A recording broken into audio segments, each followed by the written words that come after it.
Good morning and welcome to Behind the Screen. I'm JM, your GM, and we're going to be talking about doing some more answers from our patrons. But today, before we get into that, I have a ton of great announcements. If this is your first time to Behind the Screen, this is a show where we just talk about games, game design, iconic news, actual play events. We do we talk about board game reviews, book reviews, RPG reviews. It's sort of a catch-all term for any time that we step behind the screen and kind of share thoughts on game design and games and gaming. But again, like I said, we had some announcements to get into before that, and I figure I'm not one of those people that's going to make you wait till the end of the video to figure out, hey, what are the new announcements? So, first of all, I would like to give a big shout out and thanks to Bob Crumb, who is a good friend of the show, good friend of myself, and we are pleased to show off that Bob has redesigned the iconic logo, and we're going to be sharing that on social media later today. But if you are here, this is the first look at the new iconic logo for everything that we do. This is specifically the behind the screen one.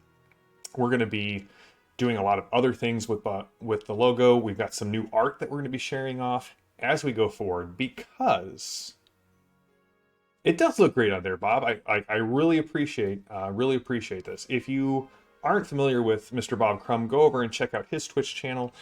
He did the Dark Patina cards that we were showing off that were just amazing. He's got more stuff coming down the line. Great guy, great artist, great friend.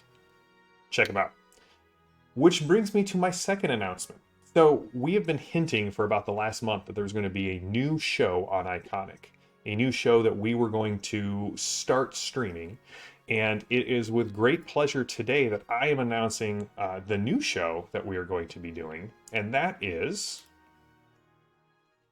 we are going to be streaming officially for Pinnacle. We are going to be streaming Savage Worlds for the next 12, maybe 12 to 14 weeks, starting the first Monday night in June. We're going to be streaming Deadlands. We've got a great cast of characters. We're going to be showing off art. We're going to be showing off trailers. We're going to be showing off the new overlays that Bob is doing for us, which is amazing. And we're going to be starting that in June. And several of our patrons are going to be a part of that, which is very exciting for me. And we're going to be running an adventure called The Horror at Headstone Hill. It's a starting adventure for Savage Worlds. It's a sandbox adventure. It's a whole little mini campaign. We probably won't touch all of it. We're going to be trying to go through the plot points. But I'm very glad to say that both Rook and Bob will be playing in that game with us. So expect to hear a little bit more every behind the screen between now and the start of the start of the show. Again, we'll be going live with that on June 6th, but I'm really excited about that. I've been digging into Savage Worlds. We've done our kickoff meeting. We're really excited that we're going to be able to play this and show off Savage Worlds. I've been a fan of Savage Worlds for a very long time. They originally with Deadlands, and then they brought me back in the fold with the Savage Rifts stuff that they did. Finally, a setting that I love with a system that has been designed in the last 40 years. So, really excited to be talking about all of that, sharing more with you. Again, as soon as we're able to, we're going to be sharing arts. If you are a patron of Iconic Production, go over to patreon.com/Iconic Production. You can find us. If you are a patron even at our lowest tier, you're going to be able to get all of the behind the scenes stuff before they go out on social, and we'll cut them down when we go out on social. If you want to get more behind the screen stuff, please jump over there. You get access to our Discord. We're going to make a new Deadlands Discord channel just for this show, and I'm very excited. We got a great cast, we got a great set of characters, and we've got a wonderful adventure provided by the great folks over at Pinnacle Entertainment Group. If you haven't checked out Savage Worlds, it's fun, it's fast, it's furious. I will probably do an overview on Thursday of Savage Worlds, just kind of talking through it. Right, the better I can explain something, the better I understand it, and I'm ready to run it. Bob, thanks for the cheering. So, we will be looking at Savage Worlds. If you want a game system that really leans into the heroic, almost pulpy nature, it's great for that. They have a ton of amazing settings. Some of them are unique and original to them, like Deadlands. They've got a Pathfinder and Rise of the Runelords Savage Worlds that should be shipping soon if it hasn't shipped already. And they've got superhero, sci-fi, fantasy, sort of a generic. It's sort of a generic system, but they have really great ways of tuning it into all of the different settings that they do. For me, if you're a fan of Rifts, it's the first time that juicers actually felt like they had a life expectancy, which is something I felt that the original system didn't handle very well. Man, that logo just looks amazing. So, that's what we've got going on Iconic coming up. Also, this week we're going to have Behind the Screen today and Thursday. Saturday, Evan and I interview Rick Meints of Chaosium for another look at what's going on in Chaosium and some of the cool new material that is coming out from Chaosium. Yes, and the new logos will be available on Iconic merch. You will get to see it all on my chest when I get my new t-shirt in. So, let's get into the meat of today's episode. So let me pull up my campaign clinic document, and we will get started.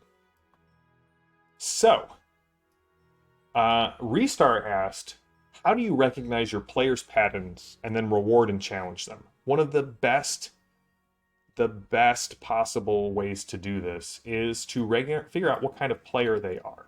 Are they an actor? Are they a power gamer? Not a bad thing. Are they a puzzler? There's a really great idea, or there's a really great book called Robin's Laws of Great Game Mastering, and it breaks this down for you. It says, here's what a player likes. Why do people come to the table? Sometimes people are just social. D&D is sort of what they do instead of maybe playing poker or a board game or a StarCraft LAN party, if you are old enough to remember those. They just want to get there. They just want to have fun with their friends, and that's okay. That player's level of investment is probably pretty low. They're there really for the social interaction. Power gamers and tacticians want to interact with the system, and they want to be able to both be challenged by the system and in turn have the system challenge them. So they're people who enjoy like maybe the tactical combat, the character builds, seeing how different tweaks work. You have the role player and the actor, and they want the character side of things to be at the forefront of what they do. They want interesting NPCs that they can banter back and forth with. They want intriguing narratives that their character can get wrapped up in and wound up in, and that's where they get their emotional high. You have the puzzler. You have what I would call the story guys. They want to be intellectually challenged by the story, right? They want to solve things. They want to see how the story progresses and unfolds. And so Robin's Laws of Good Game Mastering has this great little chart so that you can say, hey, what's going on here? How do I reward and challenge these players? So, right, for the tactical people, the power gamer and the tactician, you want to have interesting things in combat for them to do. You also want to, for the power gamer build, you want to put something in the adventure that rewards how they've built their character. Are they an intimidation monster? Give them someone to intimidate and give them a great reward. For the actor, give them a great NPC that is someone that they can bounce back and forth off of. If they're a puzzler or a narrative person, give them twists, give them dramatic deaths, give them moments for their character to shine. And the problem is that you can run into is if you have, and I will be honest, I haven't always been good at this. Bob will remember our Shadowrun game. We had 2 players in our Shadowrun game who were tacticians. And either I made the combat challenging enough for them and risked everyone else in the party dying, or every combat was just easy. And what ended up happening is I was able to talk with those players and say, okay, I'm going to provide some of this for you. So when I built combats, I always had one or two guys that the rest of the group would be very hard pressed to deal with, but that my tacticians could have a challenge. And some of those ended up being very personal, like La Chasseur, the French bounty hunter that we had in that game. That was awesome. And so they knew going into a combat like that, that, hey, if I stay focused on the big guys in the combat, I'm going to get my reward while the rest of the group can deal with the rest of the people kind of going on. The actor is probably the easiest, the actor and the storyteller are the easiest people to engage with, right? You really just have to give them something that's tying into their background or their story, and they will bounce off of it. Bob played a face, and he had this great backstory from having been a former CIA member, and his team got burned, and so he went into shadowrunning, but his wife was missing, and so I kept dropping hints like that going forward, and Bob was totally engaged. Now, what's interesting is the way to deal with the challenging side of this, at least in my book, is provide.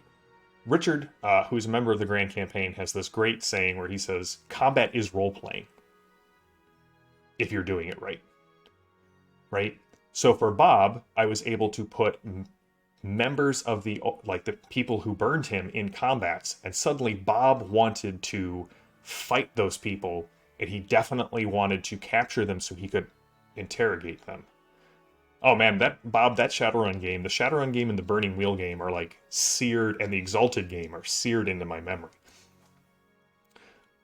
For the tactician and the power gamers, if you want to draw them into the story, one, lean into the mechanics because that's where they're headed, or two, give them a tense negotiation. The tactician will see a tense negotiation as a tactical way to interact, or give them a reoccurring enemy and give them situations that they can't shoot them out or shoot their way out of. Maybe they're forced to work with this guy that has bested them in combat. Maybe there's hostages on the line and it becomes a puzzle they have to solve. The idea is to take their strength and what they love about gaming and tie it into another aspect of gaming that maybe they don't immediately engage with right off the bat. Oh, Firefly was great as well. That was the first game that my wife played in, and that started her down this path of gaming that continues to this day. If I remember correctly, and a little side note, so my wife she watched one game that I ran in college and was bored out of her mind, which I told her she would be if she wasn't playing. She was just like, I don't want a game. And I was managing a game store in Colorado Springs where Bob worked. Bob is the only person I've ever managed, so I had to say, you cannot physically chase shoplifters out of the store. It was wonderful. And Trish came in to have lunch with me, and the Firefly RPG had released, and she's like, are you getting this? I was like, no, I don't have anyone who would want to play that with me. And she's like, I would play this. And so we ran a game for Bob and his wife and my wife and our friends Christopher and his sister, and we did a one-shot, and Trisha liked it so much that we ended up, I think that's what started gaming at your house. Like we were gaming there twice a week. I think I was doing Exalted on one week, and then we did Firefly later in the week. And then, yeah, Corey joined the Firefly game, and Corey's Contortionist was amazing. So yeah, that would be my advice for Restart. There's really only a couple of things that attract players to role-playing games, in all honesty. I mean, it's a relationship. These are, it's more of a scatter plot than it is just pick a point. But right, you have system, setting, story, and social. Hey, I got the 4 S's of gaming. We'll trademark it right here. And right, you can plot people between those 4 points. What do they like most? And the thing is, you always want to reward players for doing the thing, like identifying what they like to do, and then you give them, that's the carrot that's going to keep bringing them back. But you also want to say, okay, here are these other points. And it's not always, I've had several games where I have people who are like, let's just jump into combat. Every interaction drops down into combat. And so the consequence list goes up, as well as the interactions, right? If some of the group doesn't want to fight, players have to realize that their meal at the buffet is not going to be attractive to everyone's palate at the buffet. And there are times where the actor has to step back and draw his sword, and there are times when the tactician has to put away her gun and talk through something. And as a GM, you want to navigate these tensions. Mr. Furious, another one of our patrons that was great, has a great question. The real question for Torg's GMs is how to keep the players remotely close to the vagueless simulacrum of a script. Yes. So if you haven't watched our Torg stream, and we may not be playing Torg tonight, I'm guessing it's about a 60% chance. I've got some exposure to poison ivy that's spreading onto my face, and I may need to take a break tonight, which we'll run a rerun, or our producer will have something set up for us. But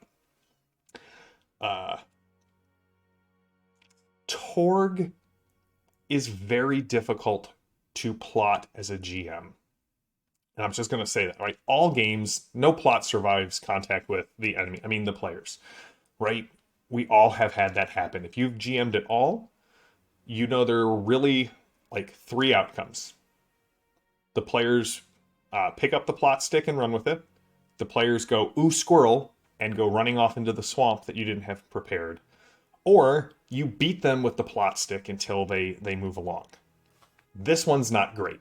So let's look at the main 2. Right? Never beat players with the plot stick.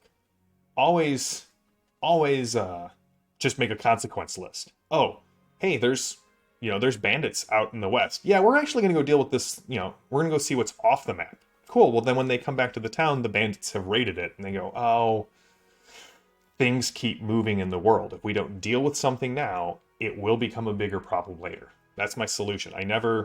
Right, players have agency. They always get to choose what to do. If their choices don't have consequences, then it's just the illusion of agency.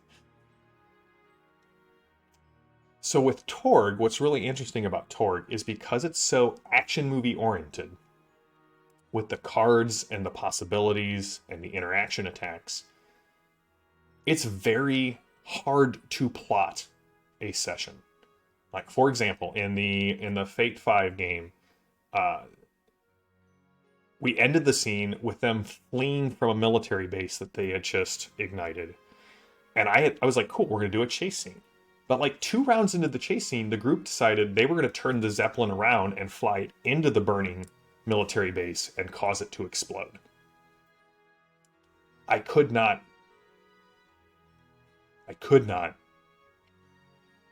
prepare for that. As a Torg GM, you have to be able to roll with the punches. And I would say that there are games, and this is not a knock, there are games that require a more seasoned GM for. 5th edition is really great. It has a very low barrier to entry, both for GMs and for players. Most OSR games are the same way.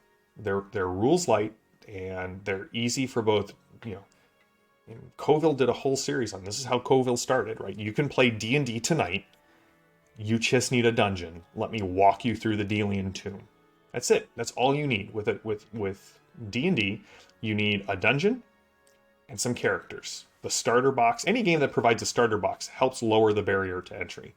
As much as I love the Warhammer 4th edition stuff, even their starter box, their starter box kind of helps walk you through step by step in that first adventure. Hey, now is when you call for this kind of check. Here's why you would call for this kind of check. Here's how you adjudicate this kind of check.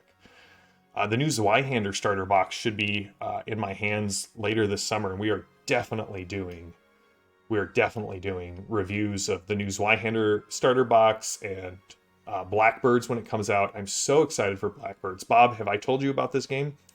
It is Zweihander, which we played, but it's set in the world that is the D&D world that it's one of the creative directors over at League of Legends. It's his own personal sort of grimdark world that kind of got married to Zweihander, and they're putting it out. Oh, Phantom, so many people make starter boxes. You just have to know where to look.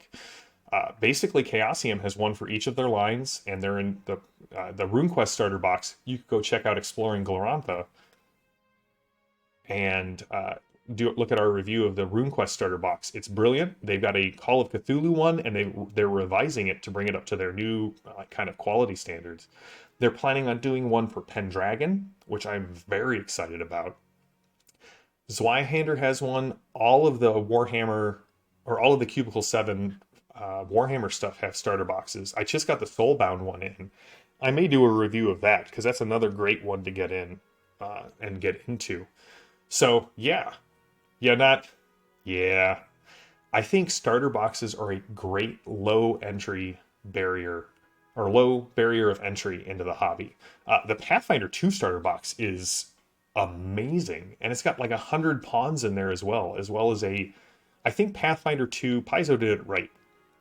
You get this great starter box, and then they have two other paths directly out of the starter box. You can get Troubles in Oturi, or you could go into the Abomination Vaults basically immediately after being done with the starter box. And so they have ways to sort of ramp up the complexity. But yes, Rook, I would agree. Cypher, World of Darkness, 13th Age is pretty explicit that, hey, you're going to need an experienced GM to start this up because of the way backgrounds and icon relationships work. Torg is one of those games that it doesn't require a lot of plotting beforehand, but it requires a heavy mental load while you're running, because you never know when a player is going to play captured and suddenly the whole group gets captured, or romantic interest, or nemesis, or inevitable return. And these are just the cards from the Nile Empire that can radically change the game. Being in the middle of a fight and having someone play a connection card. Being in the middle of a tense negotiation and having somebody play a card, jump scare card from Orosh, which says there's a 50-50 chance this thing is being attacked. And you have to come up with a lot of that on the fly. So I think with Torg,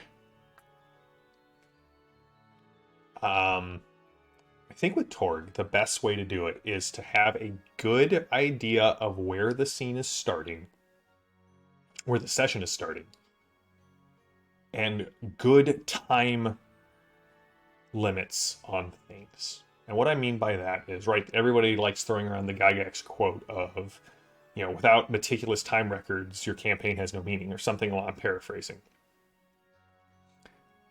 But here's the thing.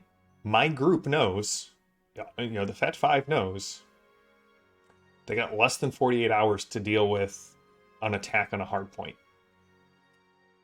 Every time they sit down, they're like, how much time do we have left?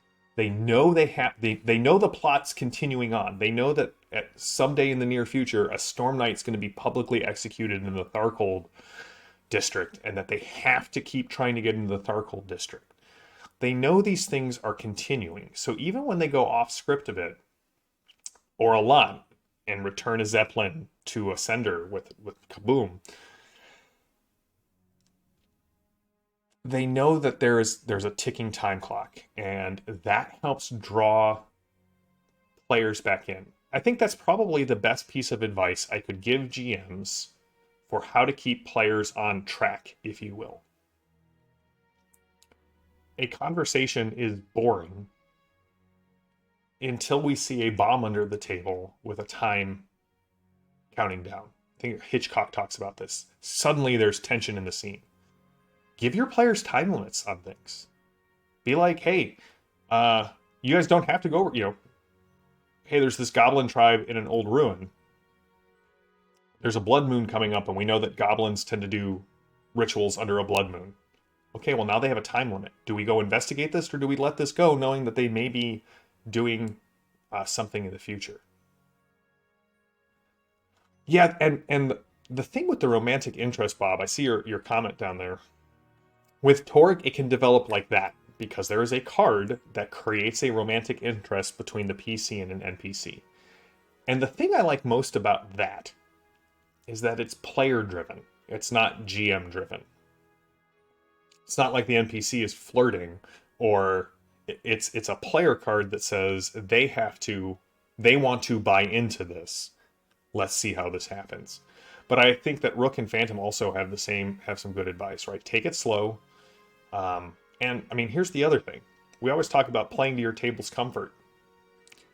You're a member of the table as the GM. If it's not something you like to do, you can downplay it to where you are most comfortable with it and let it go. So, I think Thursday, we are going to do a review of this Soulbound starter set and go from there. We got a couple more questions. I got 3 left, including puzzles. So, we'll talk about those later. I don't know that we're going to do another campaign clinic here this week. We'll save those maybe for June. Maybe we'll try and do 1 or 2 campaign clinics a month, because I really enjoy talking about these things. But yeah, we'll do a review of the Soulbound starter set, kind of look at it as an entry point into Cubicle 7. I still say that the Cubicle 7 Warhammer Fantasy 4th edition starter box is by far the best starter box that I've seen put together. Excuse me. But Zweihanders is coming out, and I know that Daniel Fox always brings his A game to products, so we'll have to wait and see how that turns out. So, that's it for Behind the Screen today. Thursday we'll talk more about Soulbound. Saturday morning at 10 a.m. Central, we'll be doing our interview with Rick Mintz. And in the next couple of weeks, we're going to be revealing more about our Savage Worlds game, Deadlands Horror at Headstone Hill. We'll be revealing character art, who's playing, what their characters are, and we will be providing all of that information sort of unedited to our patrons. Going forward, what you see on social media will be sort of constricted, but follow us on social media, follow us here on Twitch, over at YouTube. If you like the videos, if you like what we did here, jump over to YouTube when the video goes live, give it a like, leave a comment that I can answer so that the algorithm continues to push us, in front of more people. If you really like what we do and aren't a patron or a subscriber here on Twitch yet, please consider. We would love to have more discussions with you on our Discord channel. It is a way that we get to do more shows like these and like the upcoming Deadlands show. So, that is it for today. We'll be back on Thursday with more Behind the Screen. Till next time, stay safe, stay healthy, stay gaming. I will see you all soon.